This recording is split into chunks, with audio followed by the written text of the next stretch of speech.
नमस्कार मित्रों, राधे राधे। आपका मेरे चैनल पर एक बार फिर से स्वागत है।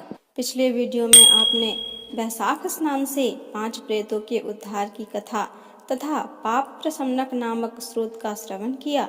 आज के इस वीडियो में वैशाख मास में स्नान, तर्पण और श्री माधव पूजन की विधि एवं महिमा का श्रवण करेंगे। अम्बरीश जी ने पूछा, मुने वैशाख मास के व्रत का क्या विधान है?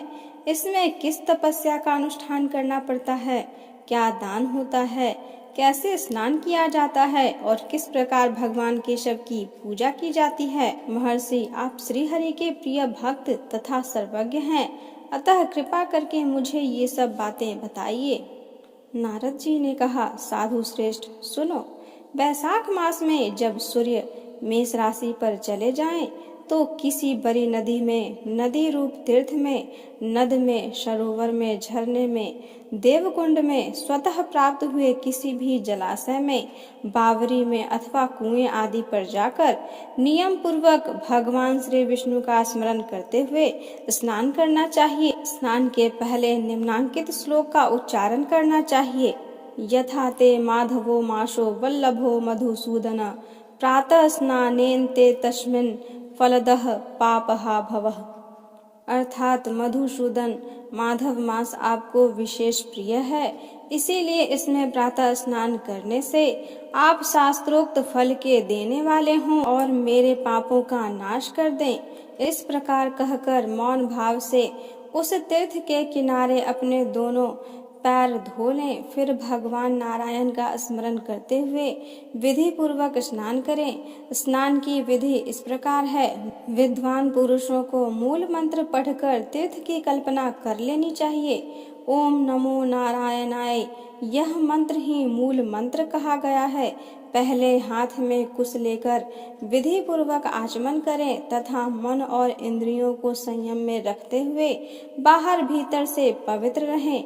फिर 4 हाथ का चौकोर मंडल बनाकर उसमें निम्नांकित मंत्रों द्वारा भगवती श्री गंगा जी का आवाहन करें। गंगे, तुम भगवान श्री विष्णु के चरणों से प्रकट हुई हो। श्री विष्णु ही तुम्हारे देवता हैं, इसीलिए तुम्हें वैष्णवी कहते हैं। देवी, तुम जन्म से लेकर मृत्यु तक समस्त पापों से मेरी रक्षा करो। स्वर्ग, पृथ्वी और अंतरिक्ष में कुल 3.5 करोड़ तीर्थ हैं, ऐसा वायु देवता का कथन है।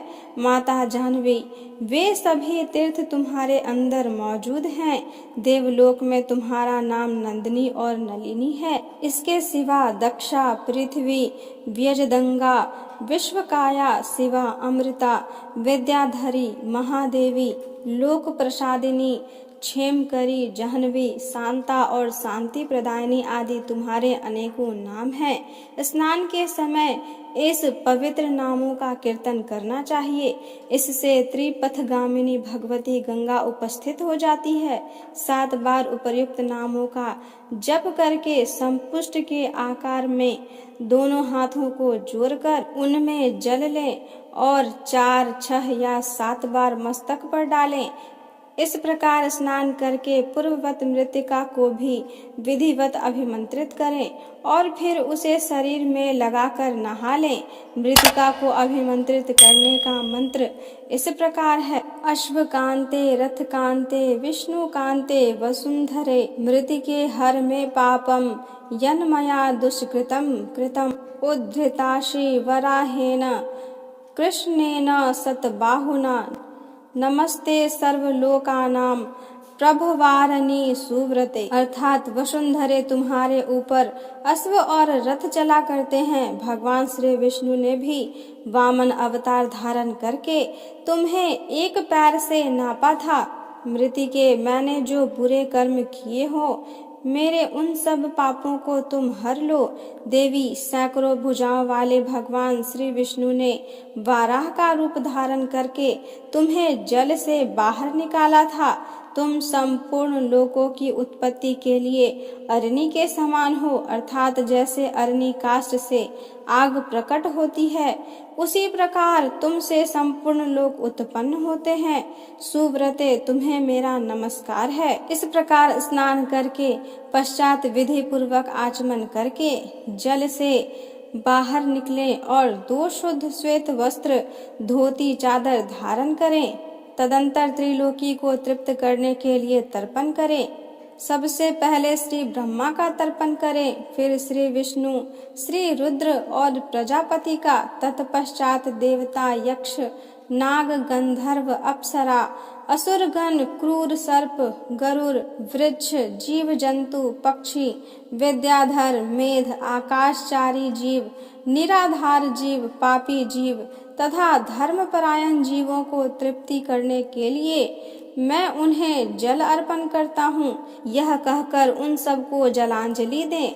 देवताओं का तर्पण करते समय यज्ञोपवीत को बाएं कंधे पर डाले रहें। तत्पश्चात उसे गले में माला की भांति कर ले और दिव्य मनुष्यों, ऋषि पुत्रों तथा ऋषियों का भक्ति पूर्वक तर्पण करें। सनक, सनंदन, सनातन और सनत कुमार ये दिव्य मनुष्य हैं। कपिल, आसुरी, बोधु तथा पंचशीख ये प्रधान ऋषि पुत्र हैं। ये सभी मेरे दिए हुए जल से तृप्त हों, ऐसा कहकर इन्हें जल दें। इस प्रकार मरीच, अत्रि, अंगिरा, पुलस्थ, पुलह, क्रतु, प्रचेता, वशिष्ठ, नारद तथा अन्यान्य देव ऋषियों तथा ब्रह्म ऋषियों का अक्षत सहित जल के द्वारा तर्पण करें।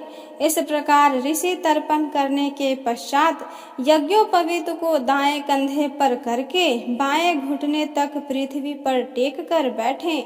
फिर अग्निश्वात, सौम्य, हविष्मान, उष्मप, कव्यवाट, अनल, बहिर्षद, पिता, पितामह आदि तथा मातामह आदि सब लोगों का विधिवत तर्पण करके इस प्रकार बोलें, जो लोग मेरे बांधव न हो, जो मेरे बांधव हों तथा जो दूसरे किसी जन्म में मेरे बांधव रहे हो, वे सब मेरे दिए हुए जल से तृप्त हों।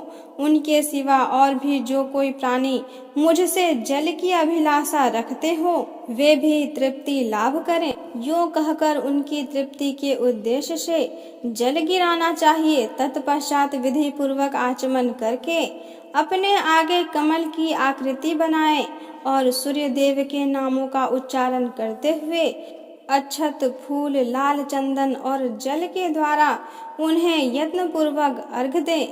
अर्घ दान का मंत्र इस प्रकार है: नमस्ते विश्व रूपाय, नमस्ते ब्रह्म रूपिणे, सहस्रस्मये नित्यं, नमस्ते सर्व तेजसे, नमस्ते रुद्र वपुषे, नमस्ते भक्त वत्सल, पद्मनाभा, नमस्तेस्तु कुंडलांगद भूषित, नमस्ते सर्वलोकानां सुप्तानामुपबोधन, सुकृतं दुष्कृतं चैव सर्वं पश्यसि सर्वदा, सत्यदेव नमस्ते अस्तु, प्रसीद मम भास्कर, दिवाकर नमस्ते अस्तु, प्रभाकर नमोस्तुते। अर्थात भगवान सूर्य आप विश्व रूप और ब्रह्म रूप हैं। इन दोनों रूपों में आपको नमस्कार है। आप शास्त्रों किरणों से सुशोभित और सबके तेज रूप हैं। आपको सदा सर्वदा नमस्कार है। भक्त वत्सल रुद्र रूपधारी आप परमेश्वर को बारंबार नमस्कार है। कुंडल और अंगद आदि आभूषणों से विभूषित पद्मनाभ आपको नमस्कार है। भगवान आप सोए हुए संपूर्ण लोकों को जगाने वाले हैं। आपको मेरा नमस्कार है।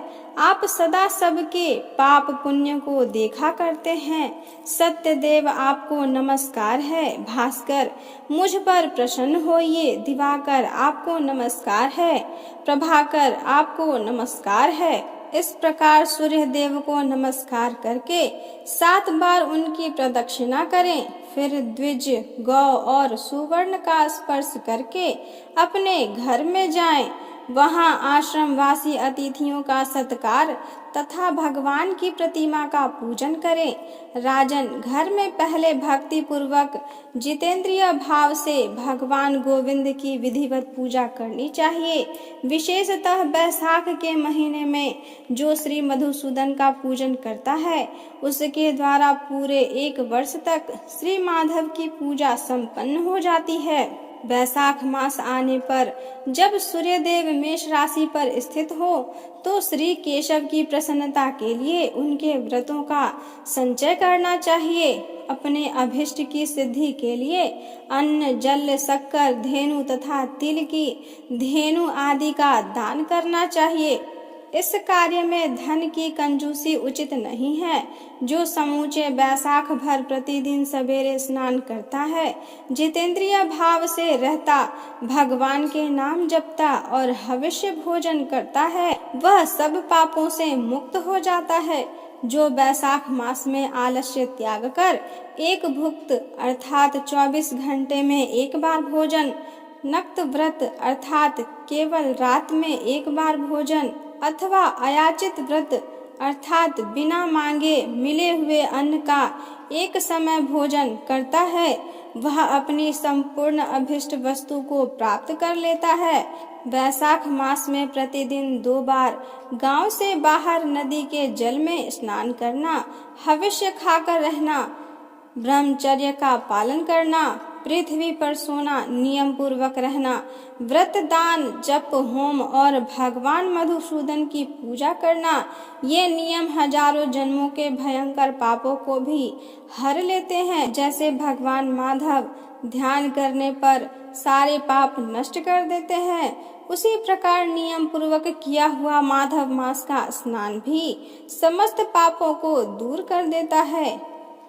प्रतिदिन तीर्थ स्नान, तिलों द्वारा पितरों का तर्पण, धर्म घट आदि का दान और श्री मधुसूदन का पूजन, ये भगवान को संतोष प्रदान करने वाले हैं। वैशाख मास में इनका पालन अवश्य करना चाहिए। वैशाख मास में तिल, जल, सुवर्ण, अन्न, शक्कर, वस्त्र, गौ, जूता, छाता, कमल या शंख तथा घड़े, इन वस्तुओं का ब्राह्मणों को दान करें। तीनों संध्याओं के समय एकाग्रचित हो विमल स्वरूपा साक्षात भगवती लक्ष्मी के साथ परमेश्वर श्री विष्णु का भक्ति पूर्वक पूजन करना चाहिए। सामयिक फूलों और फलों से भक्ति पूर्वक श्री हरि का पूजन करने के पश्चात यथाशक्ति ब्राह्मणों की भी पूजा करनी चाहिए। पाखंडियों से वार्तालाप नहीं करना चाहिए। जो फूलों द्वारा विधिवत अर्चन करके श्री मधुसूदन की आराधना करता है, वह सब पापों से मुक्त हो परम पद को प्राप्त होता है। श्री नारद जी कहते हैं, राजेंद्र सुनो, मैं संक्षेप में माधव के पूजन की विधि बतला रहा हूँ। महाराज, जिसका कहीं अंत नहीं है, जो अनंत और अपार हैं, उन भगवान अनंत की पूजा विधि का अंत नहीं है। श्री विष्णु का पूजन 3 प्रकार का होता है, वैदिक, तांत्रिक तथा मिश्र। तीनों के ही बताए हुए विधान से श्री हरि का पूजन करना चाहिए। वैदिक और मिश्र पूजन की विधि ब्राह्मण आदि 3 वर्णों के लिए बताई गई है, किंतु तांत्रिक पूजन विष्णु भक्त शूद्र के लिए भी विहित है। साधक पुरुष को उचित है कि शास्त्रोक्त विधि का ज्ञान प्राप्त करके एकाग्रचित होकर ब्रह्मचर्य पालन करते हुए श्री विष्णु का विधिवत पूजन करे। भगवान की प्रतिमा 8 प्रकार की मानी गई है। शिलामयी, धातुमयी, लोहे की बनी हुई, लीपने योग्य मिट्टी की बनी हुई, चित्रमयी, बालू की बनाई हुई, मनोमयी तथा मणिमयी। इन प्रतिमाओं की प्रतिष्ठा 2 प्रकार की होती है, एक चल प्रतिष्ठा और दूसरी अचल प्रतिष्ठा। राजन, भक्त पुरुषों को चाहिए कि वह जो कुछ भी सामग्री प्राप्त हो उसी से भक्ति भाव के साथ पूजन करें। प्रतिमा पूजन में स्नान और अलंकार ही अभिष्ट हैं, अर्थात भगवत विग्रह को स्नान कराकर पुष्प आदि से श्रृंगार कर देना ही प्रधान सेवा है। श्री कृष्ण में भक्ति रखने वाला मनुष्य यदि केवल जल भी भगवान को अर्पण करे तो वह उसकी दृष्टि में श्रेष्ठ है। फिर गंध, धूप, पुष्प, दीप और अन्न आदि का नैवेद्य अर्पण करने पर तो कहना ही क्या है। पवित्रता पूर्वक पूजन की सारी सामग्री एकत्रित करके पूर्वाग्र कुशों का आसन बिछाकर उस पर बैठे पूजन करने वालों का मुख उत्तर दिशा की ओर या प्रतिमा के सामने हो। फिर पाद्य, अर्घ्य, स्नान तथा आहरण आदि उपचारों की व्यवस्था करें। उसके बाद कर्णिका और केसर से सुशोभित अष्टदल कमल बनाएं और उसके ऊपर श्री हरि के लिए आसन रखें। तदंतर चंदन, खस, कपूर, केसर तथा अर्गजा से सुवासित जल के द्वारा मंत्र पाठ पूर्वक श्री हरि को स्नान कराएं। वैभव हो तो प्रतिदिन इस तरह की व्यवस्था करनी चाहिए। स्वर्ण धर्म नामक अनुवाक, महापुरुष विद्या, सहस्त्राशीर्षा आदि पुरुष सूक्त तथा सामवेदोक्त निराजना आदि मंत्रों द्वारा श्री हरि को स्नान कराएं। तत्पश्चात विष्णु भक्त पुरुष वस्त्र, यज्ञोपवीत आभूषण, हार, गंध तथा अनुलेपन के द्वारा प्रेम पूर्वक भगवान का यथायुक्त श्रृंगार करे। पुजारी को उचित है कि वह श्रद्धा पूर्वक पाद्य, आचमनिया, गंध, पुष्प, अक्षत तथा धूप आदि उपहार अर्पण करे। उसके बाद गुड़, खीर, घी, पूरी, मालपुआ, लड्डू, दूध और दही आदि नाना प्रकार के नैवेद्य निवेदन करे। पर्व के अवसरों पर अंगराग लगाना, दर्पण दिखाना, दंत धावन कराना, अभिषेक कराना, अन्न आदि के बने हुए पदार्थ भोग लगाना, कीर्तन करते हुए नृत्य करना और गीत गाना आदि सेवाएं भी करनी चाहिए। संभव हो तो प्रतिदिन ऐसी व्यवस्था रखनी चाहिए।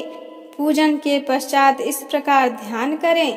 भगवान श्री विष्णु का श्री विग्रह श्याम वर्ण एवं तपाए हुए जाम्बूनद नामक सुवर्ण के समान तेजस्वी है।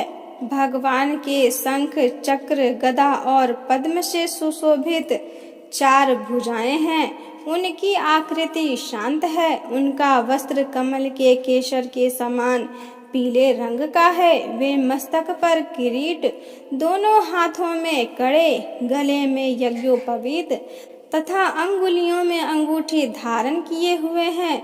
उनके वक्षस्थल में श्री वत्स का चिन्ह है। कौस्तुभ मणि उनकी शोभा बढ़ाता है तथा वे वनमाला धारण किए हुए हैं। इस प्रकार ध्यान करते हुए पूजन समाप्त करके घी में डुबोई हुई समिधाओं तथा हविष्य द्वारा अग्नि में हवन करें। आज्य भाग तथा आधार नामक आहुतियां देने के पश्चात घृतपूर्ण हविष्य का होम करें। तदंतर पुनः भगवान का पूजन करके उन्हें प्रणाम करें और पार्षदों को नैवेद्य अर्पण करें।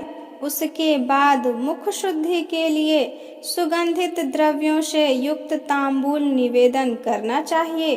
फिर छोटे बड़े पौराणिक तथा अर्वाचीन स्रोतों द्वारा भगवान की स्तुति करके भगवान प्रसीद यों कहकर प्रतिदिन दंडवत प्रणाम करें। अपना मस्तक भगवान के चरणों में रखकर दोनों भुजाओं को फैलाकर परस्पर मिला दें और इस प्रकार कहें, परमेश्वर, मैं मृत्यु रूपी ग्रह तथा समुद्र से भयभीत होकर आपकी शरण में आया हूँ, आप मेरी रक्षा कीजिए। तदंतर भगवान को अर्पण की हुई प्रसाद माला आदि को आदर पूर्वक सिर पर चढ़ाएं तथा यदि मूर्ति विसर्जन करने योग्य हो तो उसका विसर्जन भी करें। ईश्वरीय ज्योति को आत्म ज्योति में स्थापित कर लें। प्रतिमा आदि में जहाँ भगवान का चरण हो वहीं श्रद्धा पूर्वक पूजन करना चाहिए तथा मन में यह विश्वास रखना चाहिए कि जो संपूर्ण भूतों में तथा मेरे आत्मा में भी रम रहे हैं वे ही सर्व आत्मा परमेश्वर इस मूर्ति में विराजमान है।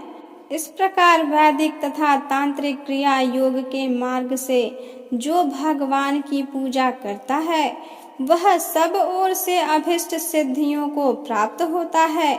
श्री विष्णु भगवान की प्रतिमा का स्थापना करके उसके लिए सुदृढ़ मंदिर बनवाना चाहिए तथा पूजा कर्म की सुव्यवस्था के लिए सुंदर फुलवारी भी लगानी चाहिए। बड़े बड़े पर्वों पर तथा प्रतिदिन पूजा कार्य का भली भांति निर्वाह होता रहे, इसके लिए भगवान के नाम से खेत, बाजार, कस्बा और गांव आदि भी लगा देने चाहिए। यूं करने से मनुष्य भगवान के सायुज्य को प्राप्त होता है।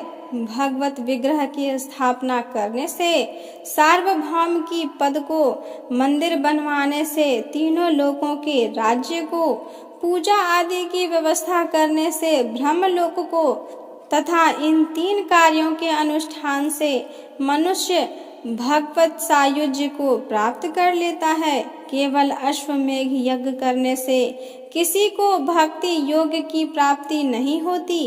भक्ति योग को तो वही प्राप्त करता है जो पूर्वोक्त रीति से प्रतिदिन श्री हरि की पूजा करता है।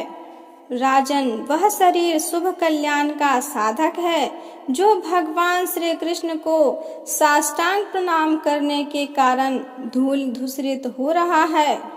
नेत्र भी वे ही अत्यंत सुंदर और तप शक्ति से संपन्न हैं जिनके द्वारा श्री हरि का दर्शन होता है। वही बुद्धि निर्मल और चंद्रमा तथा शंख के समान उज्जवल है जो सदा श्री लक्ष्मीपति के चिंतन में संलग्न रहती है, तथा वही जिह्वा मधुर भाषिणी है जो बारंबार भगवान नारायण का स्तवन किया करती है। स्त्री और शूद्रों को भी मूल मंत्र के द्वारा श्री हरि का पूजन करना चाहिए तथा अन्यान्य वैष्णव जनों को भी गुरु की बताई हुई पद्धति से श्रद्धा पूर्वक भगवान की पूजा करनी उचित है। राजन, यह सब प्रसंग मैंने तुम्हें बता दिया। श्री माधव का पूजन परम पावन है। विशेषतः वैशाख मास में तुम इस प्रकार पूजन अवश्य करना। श्री सूत जी कहते हैं, महर्षि गण इस प्रकार पत्नी सहित मंत्र वेता महाराज अम्बरीश को उपदेश दे उनसे पूजित हो विदा लेकर देवर्षि नारद जी वैशाख मास में गंगा स्नान करने के लिए चले गए। लोक में जिनका पावन सुयश फैला हुआ था उन राजा अम्बरीश ने भी मुनि की बताई हुई वैशाख मास की विधि का पुण्य बुद्धि से पत्नी सहित पालन किया।